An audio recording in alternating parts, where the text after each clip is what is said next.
নজর রাখবো পরবর্তী সংবাদে। জলসেচের অভাবে ধুঁকছে একাংশ কৃষি জমি, যার ফলে কৃষক পরিবারগুলি এই মুহূর্তে কৃষিকাজ করতে পারছে না। অবশ্য এই ছবি ধরা পড়েছে মান্দাই আরটি ব্লকের অধীন কালীশঙ্কর ভিলেজ কমিটিতে।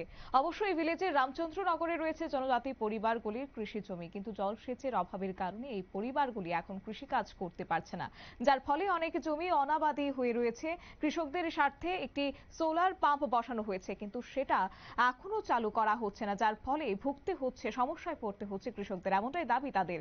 আগের পুরনো জলসেচের পাম্প মেশিনটি থেকে বিমল দেববর্মার জমি পর্যন্ত জলসেচ করা যায় না, যার ফলে এই এলাকার প্রায় ৩৫ জনের ১৫০ কানি জমিতে জলসেচের অভাবে কৃষিকাজ করা যাচ্ছে না। কি রয়েছে বক্তব্য, কি বলছেন কৃষক বিমল দেববর্মা, শুনুন। তো এদিকে তো ছোট পরে এদিকে লাগে তো বৃষ্টি যদি আইলে তো জল পাই, এখন তার বৃষ্টি নাই তো এই লাগে ওইটা ধানে যদি বৃষ্টি না আসে তারপরে আপনি ধানটা সব নষ্ট হয়ে যাবে। তারপরে আপনারা এখন পাশুন এটা কষ্ট লাগে, জল নাই যে জল নাই এই লাগে।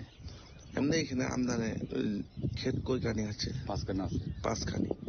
5খানি সঠিক জলগুলি পাওয়া গেছে না। আপনারা কোন বিধানসভা অন্তর্গত? এটা মান্দাই এমএলএ কে? সুলতান দেববর্মা। ওনাকে আপনারা কি বলবেন?